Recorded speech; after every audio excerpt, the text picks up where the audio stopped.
Hey, what's up, fellas? How you doing, man? Antonelli here.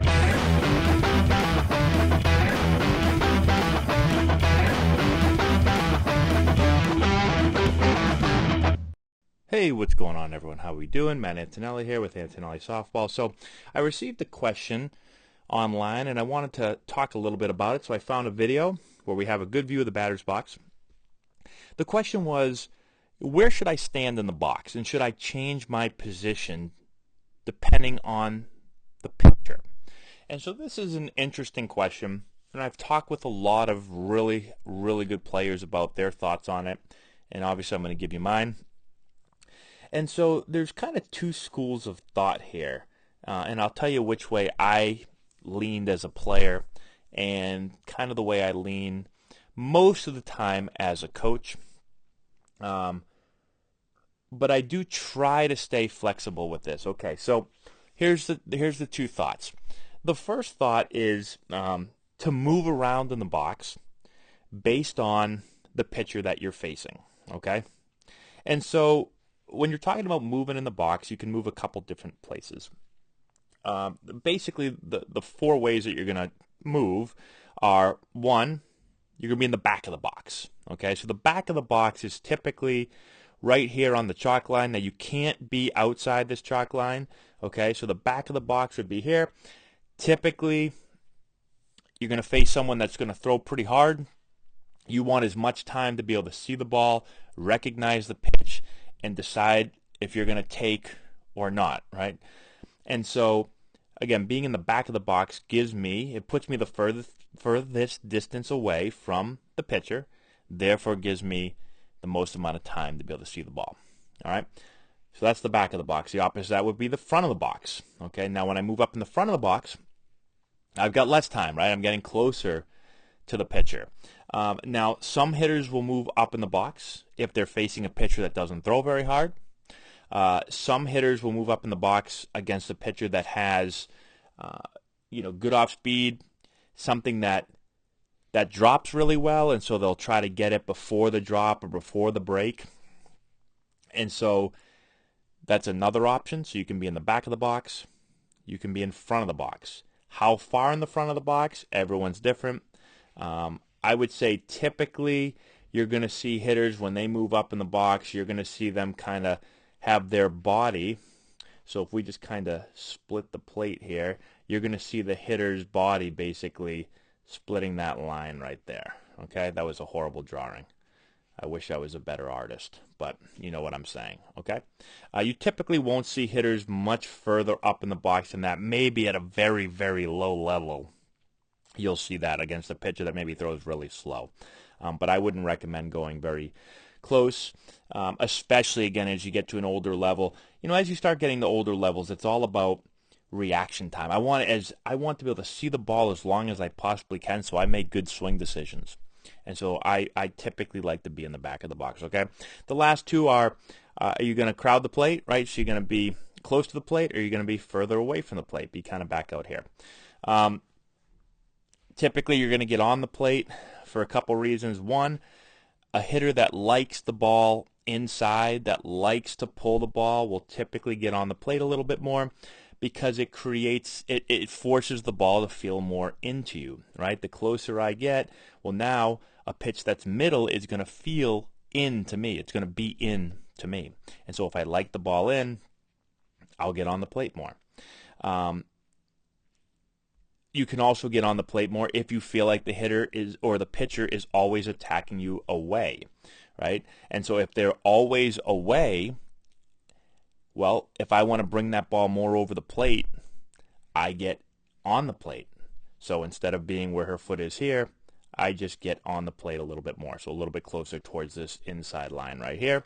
And that essentially brings that outside pitch that maybe the pitcher's consistently throwing, that brings that, for me, towards the middle of the plate. All right, so that's something that some hitters will do. And then being off the plate or away from the plate, you can never be out there because you got to be in the box, but just being closer to that line right there. Typically, hitters that like the ball away or like to get their arms extended a little bit more are going to move off the plate that way because it creates, again, the ball to be more away from them. It allows them to get extended on it more. Maybe they don't like the ball inside, and so they're trying to create that pitch for themselves. Again, or maybe a pitcher is consistently throwing in, and you feel like you're getting tied up, you can't get there, well, then you'll slide off the plate a little bit, okay? So those are all the different spots that you can go, and some hitters will change depending on the opposing pitcher. And again, as a player, I didn't move around a whole lot in the box, and we're going to talk about that in a second. But I do think that there is something to be said, especially at younger levels, to be a little bit more flexible and to move around, okay?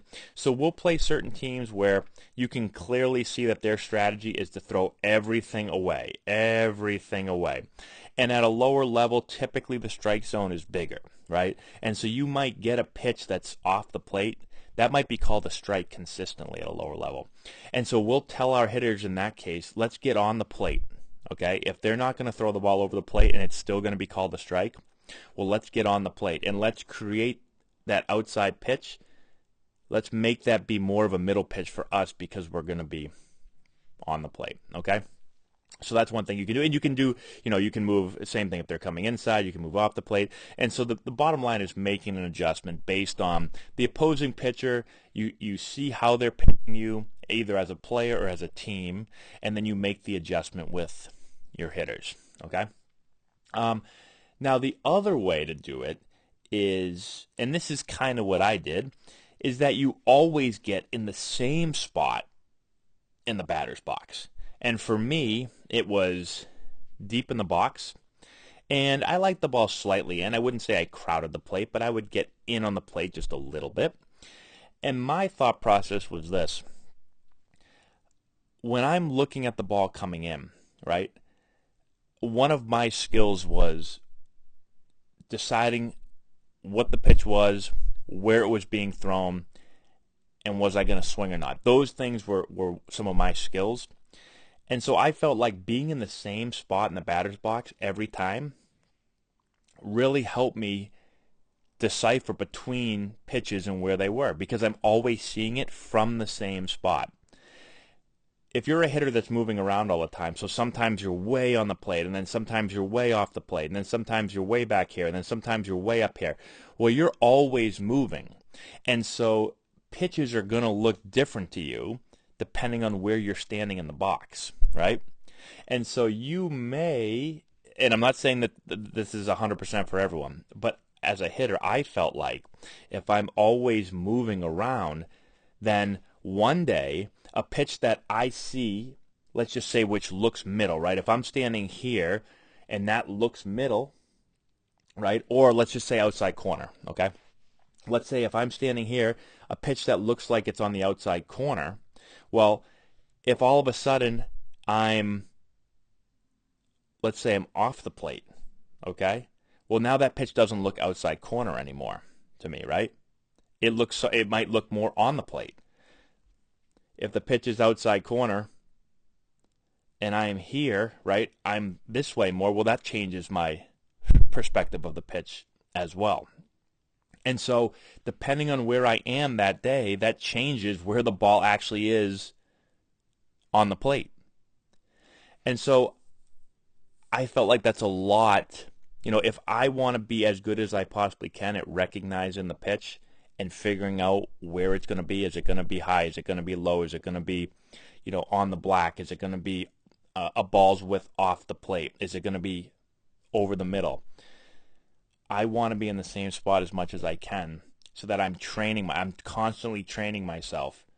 When I see the ball thrown here, I know it's a ball, right? Or I know it's a strike.